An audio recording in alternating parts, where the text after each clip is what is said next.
داستان ایمان فروشوں کی سلطان صلاح الدین ایوبی پر لکھی جانے والی ایک مفصل کتاب کی قسط نمبر 2 سماعت فرمائیے۔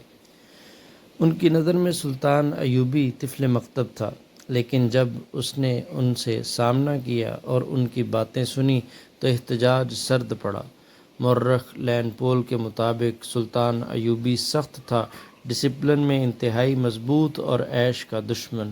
اس نے تفریح، آرام، عیاشی کو حرام قرار دیا، اپنے لیے اور اپنی فوج کے لیے بھی۔ اس نے جسمانی و ذہنی قوت اسی مقصد میں خرچ کی کہ ملت اسلامیہ کو پھر متحد کرے اور صلیبیوں کو اس سرزمین سے نکال باہر کرے۔ سلطان ایوبی ہر قیمت پر فلسطین لینا چاہتا تھا۔ اس نے اپنی افواج کو یہی مقصد دے دیا۔ مصر کا وائسرائے بن کر سلطان نے اعلان کیا، اللہ نے مجھے مصر دیا، فلسطین بھی دے گا۔ مگر مصر آ کر حقیقت سامنے آئی کہ صرف صلیبی ہی دشمن نہیں بلکہ اپنے مسلمان بھائی بھی راہ میں کانٹے تھے۔ انہوں نے جال بن رکھے تھے سازشوں کے جو صلیبیوں سے زیادہ خطرناک ثابت ہوئے۔ مصر میں جو لوگ استقبال کو آئے ان میں ناجی نامی سالار بہت اہم تھا۔ سلطان نے سب کو سرتا پا دیکھا، ہونٹوں پر نرمی، زبان پر پیار کی چاشنی۔ کچھ پرانے افسر طنزیہ نظروں سے دیکھ رہے تھے۔ وہ سلطان کو صرف شاہی خون مانتے تھے۔ وہ جانتے تھے یہ نور الدین زنگی کا بھتیجا ہے۔ ان کی نظر میں یہ رتبہ صرف نسبت سے تھا۔ ایک بوڑھا افسر بولا، بچہ ہے، پال لیں گے، مورخ نہیں بتاتے سلطان نے یہ سنا یا نہیں، مگر جب وہ ناجی سے ہاتھ ملانے رکا تو چہرے پر ایک عجیب تبدیلی آ گئی۔ ناجی اس کے والد کی عمر کا تھا۔ اس نے جھک کر ایوبی سے بغل گیر ہوا اور سلام کیا، پیشانی چومی اور بولا، تم میری امانت ہو، میرے خون کا آخری قطرہ بھی تمہارے لیے، تم زنگی اور شردا کی یاد ہو۔ سلطان نے کچھ جواب نہ دیا۔ ناجی بس مسکرایا جیسے کوئی لطیفہ سنا ہو۔ بے پرواہی سے ناجی فاطمی خلافت کا پروردہ سالار تھا، 50,000 سوڈانی باڈی گارڈز کا کمانڈر تھا، جدید ہتھیاروں سے لیس بے تاج بادشاہ سمجھو، اقتدار، سازش اور چالاکی کا پیکر۔ اس نے سلطان کو ایسے دیکھا جیسے بھیڑیا کسی کمزور شکار کو دیکھتا ہے، مگر سلطان اس خندہ زہر آلود کو نہ سمجھ سکا۔ اسے پتہ تھا اس فوج کی اسے ضرورت ہے۔ جب سلطان کو کہا گیا آرام فرمائیے، اس نے کہا، میرے سر کی دستار مجھے نیند اور آرام کی اجازت نہیں دیتی۔ کام کی دعوت پر وہ اٹھ کھڑا ہوا۔ باڈی گارڈز عمارت کے سامنے قطار میں تھے۔ دروازے پر 4 حسین لڑکیاں موجود تھیں جن کے ہاتھوں میں پھولوں کی ٹوکریاں تھیں۔ دف کی تال پر شہنائیوں کی آوازیں بج رہی تھیں۔ سلطان نے قدم پیچھے ہٹائے اور رک گیا۔ ناجی اور اس کا نائب جھک کر بولے، آگے تشریف لائیں، یہ اعزاز ہے ہمارا۔ سلطان ایوبی بولا، میں پھولوں کی پتیوں پر چلنے نہیں آیا، میرے راستے سے ہٹاؤ۔ ناجی نے کہا، حضور چاہیں تو تارے بھی بچھا دیں۔ سلطان نے کہا، مجھے پھول نہیں، لاشیں چاہیے، صلیبیوں کی لاشیں جو میرے راستے میں رکاوٹ ہیں۔ اس کی آنکھوں سے شعلے نکلنے لگے اور وہ دھیمی مگر کڑکدار آواز میں بولا، ہماری بچیوں کی عصمتیں رون دی گئیں، ہم نے پھولوں میں چلنا سیکھ لیا، اس لیے سلطنت اسلامیہ برباد ہو رہی ہے۔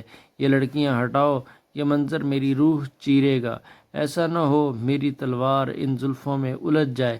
ناجی کے اشارے پر لڑکیاں ہٹ گئیں۔ سلطان آگے بڑھا، کھانے کی میز پر پہنچا جہاں مرغ، بکرے، پھول، سب کچھ سجا تھا۔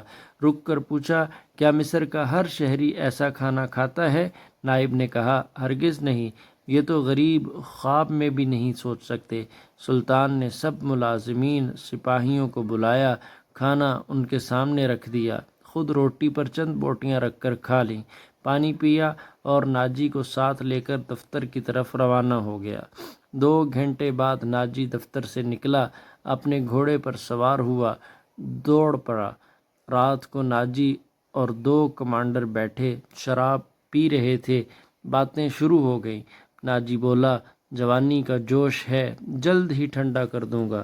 ایک بولا، سلطان ملت کا حال نہیں جانتا، اب سوڈانی حکمرانی کریں گے یہاں۔ دوسرا بولا، یہ 50,000 فوجی اس کے نہیں ہمارے ہیں، صلیبیوں سے نہیں لڑیں گے۔ ناجی بولا، میں نے اسے یقین دلایا کہ یہ فوج شیر کی طرح لڑے گی، مگر اس نے کہا نئی فوج تیار کرو، عوام سے بھرتی کی جائے، نئی بنیاد ہو۔ میں نے کہا حکم کی تعمیل ہوگی، مگر سچ یہ ہے میں تعمیل نہیں کروں گا۔ کمانڈر بولا، سلطان کیسا ہے مزاجن؟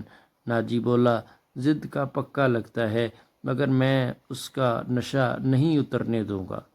سلطان اپنے نائب کو سمجھا رہا تھا، میں حکومت کرنے نہیں آیا، فقط فوجی طاقت درکار ہے۔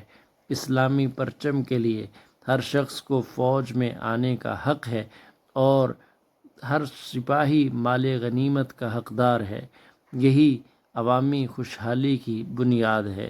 ناجی کو عام بھرتی کا حکم دے دیا۔ ناظم نے پوچھا، کیا ناجی مانے گا؟ سلطان خاموش ہو گیا، کچھ نہ بولا، صرف علی بن سفیان کو پاس رکھا جو بغداد سے آیا ماہر جاسوس تھا، چرب زبان، بدلتے روپ میں ماہر، جنگی جاسوس کا اشارہ اور وفادار۔ سلطان نے کہا، یہ کہتے ہیں ناجی کسی سے حکم نہیں لیتا، اپنی چلاتا ہے۔ علی بولا، یہ فوج ناجی کی ذاتی ہے، ہمارے خزانے سے تنخواہ پا رہی ہے، حکومتی نظام کو نقصان پہنچا چکا ہے۔ اب آپ کا فیصلہ درست ہے، بھرتی ضروری ہے، ہر خطے کا سپاہی فوج میں ہونا چاہیے۔ سوڈانی صرف ناجی کے وفادار ہیں، آپ کو یہ ڈھانچہ بدلنا ہوگا یا پھر ناجی کو سبکدوش کرنا ہوگا۔ سلطان نے کہا، اپنوں کو دشمن نہیں بنانا چاہتا، میں اسے محبت سے بدلوں گا۔ تم معلوم کرو کون ہمارے وفادار ہیں اور کون ہمارے دشمن۔ ناجی مگر سخت پتھر تھا، محبت سے نہ پگھلے، مگر سلطان کے سامنے موم بن گیا، باتیں مانتا، ہاں میں ہاں ملاتا گیا، پھرتی کا عمل شروع کر دیا گیا۔